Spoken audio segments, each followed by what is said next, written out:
మన రేవంత్ రెడ్డి గారికి, సహచర మంత్రివర్యులకి, గౌరవ సహచర శాసనసభ్యులకి, శాసన మండల సభ్యులకి, పార్లమెంటు లోకసభ రాజ్యసభ సభ్యులకి, అదే రకంగా అన్ని రకాల కార్పొరేషన్ చైర్మన్లకి, ఈ కార్యక్రమంలో పాలుపంచుకుంటున్న గౌరవ సర్పంచులు, ఉప సర్పంచులు, వార్డు మెంబర్లకి, వేదిక మీద ఉన్న మిగతా హోదాల్లో ఉన్న ప్రజాప్రతినిధులు, ముఖ్య అధికారులు, హౌసింగ్ బోర్డు ఎండీ గారు గౌతమ్ గారు, గౌరవ జిల్లా కలెక్టర్లు, అదే రకంగా ఇంకా అధికారులు, ముఖ్యంగా నా తోబుట్టువులైన ఆడబిడ్డలు, అన్నదమ్ములు, మీడియా మిత్రులు, నా కుటుంబ సభ్యులందరికీ శిరస్సు వంచి మనస్ఫూర్తిగా మీ అందరికీ హృదయపూర్వక నమస్కారం. మీ అందరి కష్ట ఫలితంతో తెలంగాణ రాష్ట్రంలో పేదోడి ప్రభుత్వం, ఇందిరమ్మ రాజ్యం, గౌరవ ముఖ్యమంత్రి రేవంత్ రెడ్డి గారి చేతుల మీదుగా గడిచిన 2 సంవత్సరాల 5 నెలలు పూర్తి చేసుకొని 6వ నెలలో ఈనాడున్నాం. ఆనాటి 10 సంవత్సరాల పాలన, ఈనాటి 2 సంవత్సరాల 5 పాలన మీకు చాలా స్పష్టంగా కనిపిస్తుంది.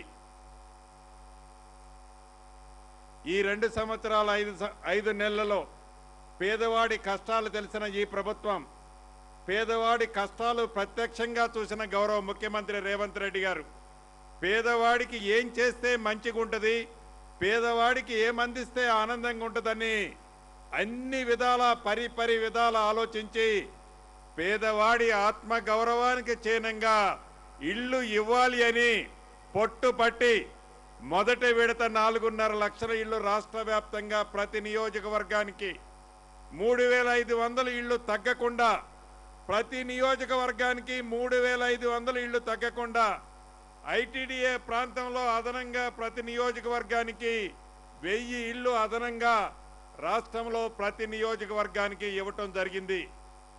పదే నేను ప్రతి నియోజకవర్గం 3,500 ఎందుకంటున్నానంటే, ఆనాటి 10 సంవత్సరాల పాలనలో మీరు చూశారు, గజ్వేలు, సిరిసిల్ల, అదే రకంగా ఇంకొక సిద్దిపేట, ఆ నియోజకవర్గాల్లోనే డబుల్ బెడ్రూమ్ ఇల్లు కనిపిస్తాయి.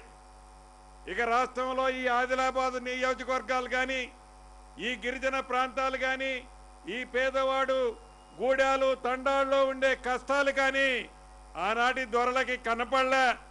దొరల పరిపాలనకి ప్రజాప్రభుత్వం రేవంత్ రెడ్డి గారి పరిపాలనకి తేడా ఇది. ఈరోజు ఏ గ్రామానికల్లా వెళ్ళండి, ఏ గూడానికల్లా వెళ్ళండి, ఏ తండాకన్నా వెళ్ళండి, ఏ డివిజను ఏ వార్డు కన్నా వెళ్ళండి, ఇది నాకు ఇందిరమ్మ ఇల్లు ఇచ్చాడు రేవంత్ అన్న అని వాళ్ళ కళ్ళల్లో ఆనందం.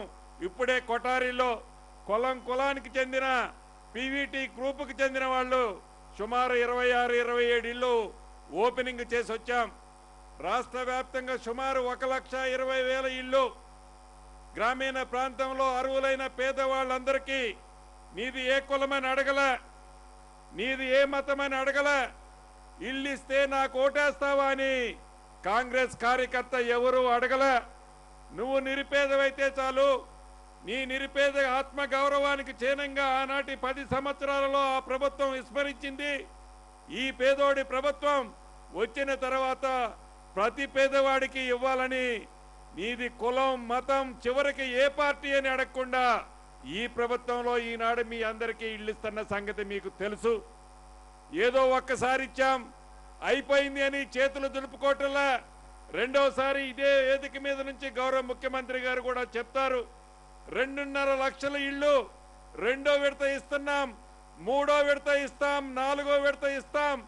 అర్హులైన ప్రతి పేదవాడి ఆత్మ గౌరవానికి చిహ్నంగా రేవంత్ అన్న రాష్ట్రంలో ఉన్న అర్హులైన ప్రతి పేదవాడికి ఇల్లిచ్చి తీరుతాం. ఈ మధ్య మీరు సోషల్ మీడియాలో చూస్తున్నారు, ఎక్కడ మీరు ఇల్లు ఇచ్చారని అడిగారు. నేను ఒకటే ప్రెస్ మీట్లో వారిని అడిగాను, హైదరాబాద్లో 10 సంవత్సరాల్లో మీరు కట్టిన ఇళ్ల కంటే ఎక్కువ కడితేనే రాబోయే అసెంబ్లీ ఎన్నికల్లో నేను పోటీ చేస్తా, తక్కువ కడితే నేను పోటీ చేయను. అదే రకంగా డ్రామాలరావు గారు, మీరు ఎక్కువ కడితే మేము ఎక్కువ కడితే నువ్వు పోటీ చేయకుండా ఉండటానికి సిద్ధమా అని నేను ప్రశ్నిస్తే ఆ ప్రశ్నకి సమాధానం లేకుండా సొల్లు పురాణాలు సొల్లు కథలు చెప్తున్నారు తప్ప పేదవాడి గౌరవం, పేదవాడి ఆత్మ గౌరవానికి చిహ్నంగా ఉండే ఇల్లు ఇవ్వాలనే జ్ఞానం వారు మర్చిపోతే మీ దీవెనలతో ఉన్న ఈ ప్రభుత్వం ఈనాడిస్తుంది. ఇప్పుడే కారులో వచ్చేటప్పుడు గౌరవ ముఖ్యమంత్రి గారు ఆదేశించారు, వచ్చే ఈ తడవ ఇచ్చే ఇళ్లలో గూడాలకి తండాలకి కావాలంటే అదనంగా ఇంకా ఒక 20-30 వేలు ఇళ్ళైనా అదనంగా ఇయ్యాల సీనన్న. ఆ గూడాలు తండాల్లో వాళ్ళ ఆనందం వాళ్ళ ముఖంలో చూడాలన్నా అని ఆదేశించడం జరిగింది. నిజంగా నా అదృష్టం ఈ శాఖ మంత్రిగా గౌరవ ముఖ్యమంత్రి రేవంత్ రెడ్డి గారి కేబినెట్ లో నేను ఉండి హౌసింగ్ శాఖను చేయటం నా అదృష్టం. అది పూర్వజన్మ సుకృతం.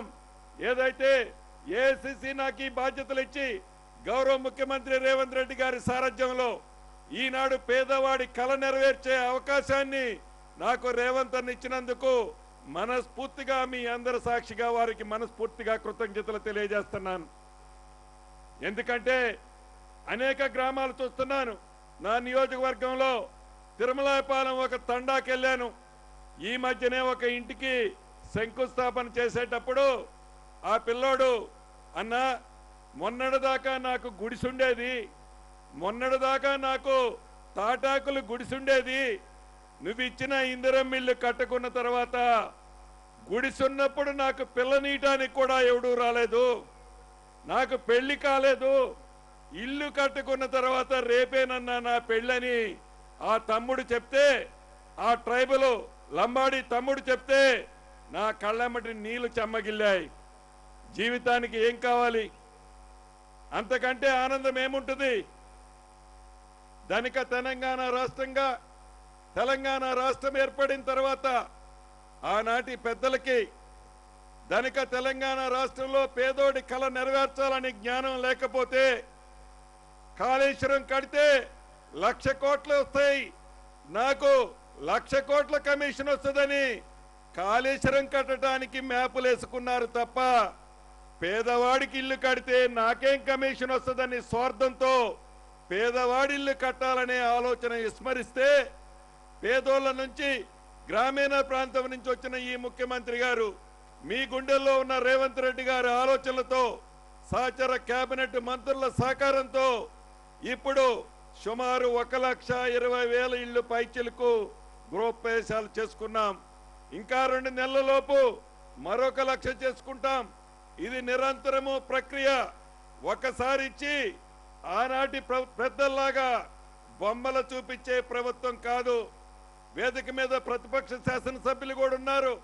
వారికి తెలుసు అనేక పర్యాయాలు ఈ ప్రభుత్వాన్ని ఇందిరమ్మ ఇళ్ల పట్ల వారు అభినందనలు తెలిపిన సందర్భాలు చాలా ఉన్నాయి. ఈ వేదిక ద్వారా వారిని కూడా ప్రత్యేకంగా ఈ ప్రభుత్వ పక్షాన అభినందిస్తున్నాను. ఎందుకంటే నిజాన్ని నిర్భయంగా వాళ్ళు ఒప్పుకొని చెప్పిన సందర్భాలున్నాయి. ఈ ప్రభుత్వం గౌరవ ముఖ్యమంత్రి రేవంత్ రెడ్డి గారి నాయకత్వంలో భవిష్యత్తులో ఇందిరమ్మ ఇళ్ల విషయంలో నీది ఏ కులమని అడగం, నీది ఏ మతమని అడగం, నీది ఏ పార్టీ అని అడగం, ఇల్లు ఇస్తున్నాం కదా ఓటు నువ్వు నాకే ఏమని కూడా అడగం. ఆ అవ్వకి, ఆ చెల్లికి, ఆ తాతకి, ఆ తమ్ముడికి ఇల్లు ఇచ్చింది రేవంత్ అన్న గుర్తు వాళ్ళ మనసులో వాళ్ళ యాదిలో ఉంటది. తప్పకుండా వాళ్ళ దీవెనలు ఈ ప్రభుత్వానికి భవిష్యత్తులో కూడా ఉంటాయనే ధైర్యం ఈ ప్రభుత్వానికి ఉంది. అదే పద్ధతిలో చేస్తామని కూడా ఈ వేదిక ద్వారా చెప్తూ ఈ రెండోసారి ఇచ్చే ఇల్లు ప్రతి నియోజకవర్గానికి 2,000 ఇస్తున్నాం. మీ అందరికీ తెలుసు ఆనాడు ఇందిరమ్మ ప్రభుత్వంలో ఫౌండేషన్ కట్టుకోను, మొండి గోడల వరకు కట్టు, స్లాబులు వేయకుండా చాలా గ్రామాల్లో 5-10 ఇళ్లు ఆగిపోయాయి. ఇల్లు కట్టుకుందామని మొదలుపెట్టి సొంత డబ్బులతో మొదలుపెట్టిన తర్వాత ఆ ఇంట్లో బిడ్డ పెళ్ళుండో కొడుకుకు చదువుండో సగంలో ఆగిపోయిన ఇళ్లుంటాయి.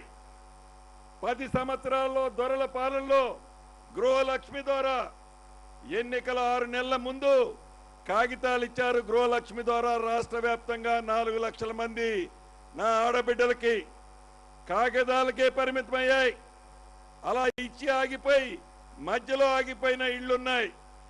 ఈ రెండోసారి ఇస్తున్న ఇళ్లలో అటువంటి వాటికి సంబంధించిన ఈ విడత ఈ 2000లో 500 ఇళ్ళు అటువంటి వాటిని కూడా ఇస్తున్నాం. పోయినసారి దానికి ఈసారి దానికి తేడా సగంలో ఆగిపోయిన ఇంటికి ఆ ఆగిపోయిన ఇంటి పరిస్థితిని బట్టి దానికి కూడా రేవంత్ అన్న మీకు కానుకగా ఇవ్వబోతున్నాడని చెప్పడానికి సంతోషిస్తున్నాను. ఒకటే మీకు చెప్తున్నా, మీ నిబద్ధత చూస్తుంటే మీ ఆనందం చూస్తుంటే ఇట్లా సూది కిందేసిన ఆ శబ్దం మీరు స్పష్టంగా వినిపడే విధంగా మీరంత నిశ్శబ్దంగా క్రమశిక్షణతో కూర్చొని ఉన్నారు. చాలా సంతోషం. నేను మాట్లాడిన తర్వాత ఎవరూ లేకొద్దు. గౌరవ ముఖ్యమంత్రి గారు వారి మనసులో ఉంది ఈ గిరిజన ప్రాంతమైన ఈ ప్రాంతంలో ఇంత పొద్దుపోయిన తర్వాత కూడా మీతో చర్చించాలని కూర్చున్నందుకు మీరంతా కూడా ముఖ్యమంత్రి గారి ప్రసంగం పూర్తయ్యేంత వరకు కూడా ఇదే పద్ధతిలో ఉంటారని మనస్ఫూర్తిగా చెప్తూ చివరగా మీకు చెప్పదలుచుకున్నది ఒకటి, ఇది ప్రజా ప్రభుత్వం. ఇందిరమ్మ ప్రభుత్వం అంటే మీకు తెలియంది కాదు. పేదవాడి కష్టాలు తెలిసిన ప్రభుత్వం, పేదవాడికి అండదండలుగా ఉండే ప్రభుత్వం, పేదవాడికి భద్రత భరోసా కల్పించే ప్రభుత్వం.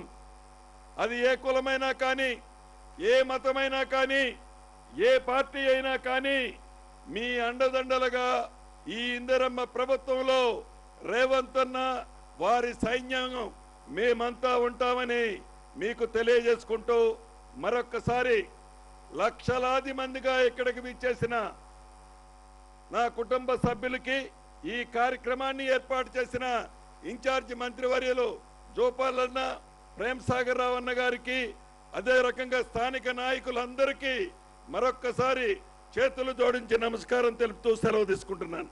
Thank you. Thank you sir.